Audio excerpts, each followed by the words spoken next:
Izin jawab, ada yang tanya, sebaiknya dana yang rutin disisihkan untuk dana darurat dialokasikan ke berupa uang atau aset bagusnya. Sebelum mikirin mau dialokasikan kemana, harus tahu dulu kalau namanya dana darurat itu dana yang sewaktu-waktu dibutuhkan. Namanya darurat berarti genting, butuhnya cepat, butuhnya segera. Artinya, waktunya tidak menentu, sewaktu-waktu akan dibutuhkan. Harus ada dan ready. Berarti pertanyaannya, kalau dana darurat sebaiknya dialokasikan kemana? Berupa uang tunai, aset, atau berupa saham? Di sini aku mau jawab sesuai pengalamanku. Disclaimer, ini versiku sendiri. Karena setiap orang punya prinsip manajemen keuangan dan profil resiko masing-masing. Kalau aku, antara mending pegang cash, ditaruh di aset atau saham? Jawabannya kalau aku ditaruh dialokasikan kedua metode. Yang pertama berupa bentuk cash, kedua berupa instrumen investasi. Jadi dana yang sudah dikhususkan untuk dana darurat aku pecah bagi dua, 30% untuk cash, 70% ditaruh di instrumen investasi. Alasannya yang 30% itu sewaktu-waktu urgent, genting, darurat, dana itu bisa langsung dipakai tanpa harus mencairkan terlebih dahulu. Jadi menurutku cash juga penting, pegangan harus ada, walaupun tidak seberapa, entah ditaruh di rekening atau tabungan biasa. Mungkin kayak celengan ayam contohnya. Kalau yang 70% di instrumen investasi, itu tujuanku menjaga nilai uang dari inflasi. Jadi uang tetap harus berkembang, masalah uang langsung dibutuhkan bisa dipakai yang 30% tadi. Instrumennya juga nggak asal milih untuk dana darurat ini.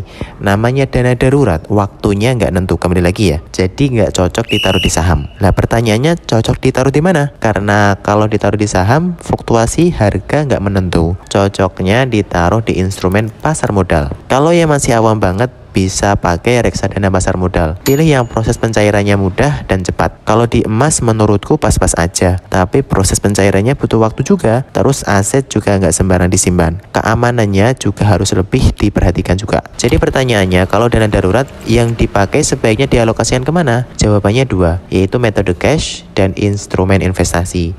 Cash juga penting, sewaktu-waktu dibutuhkan ada. Jadi jangan semua ditaruh di instrumen investasi. Begitu juga sebaliknya, jangan ditaruh cash semua. Takut ada hal yang tidak diinginkan, semacam uang nanti kecampur atau kecampur dengan keperluan pribadi, atau uang bisa kemungkinan terbesarnya akan hilang. Kalau versiku, dana darurat benar-benar dibutuhkan, akan digunakan saat-saat genting banget. Contoh seperti kecelakaan, masuk rumah sakit, kebakaran, orang tua sakit, dan lain-lain. Kita menyiapkan dana darurat bukan berarti kita meminta keburukan. Namanya safety, menyiapkan segala sesuatu sebelum terjadi. Ya kayak orang menyiapkan obat di dalam rumah. Bukan berarti kamu minta sakit, tapi jaga-jaga. Ketika sakit, kita siap, nggak perlu kesana kemari. Karena rata-rata orang kena musibah keadaan genting, nggak bisa berpikir tenang, nggak bisa berpikir jernih, bawaannya panik terus.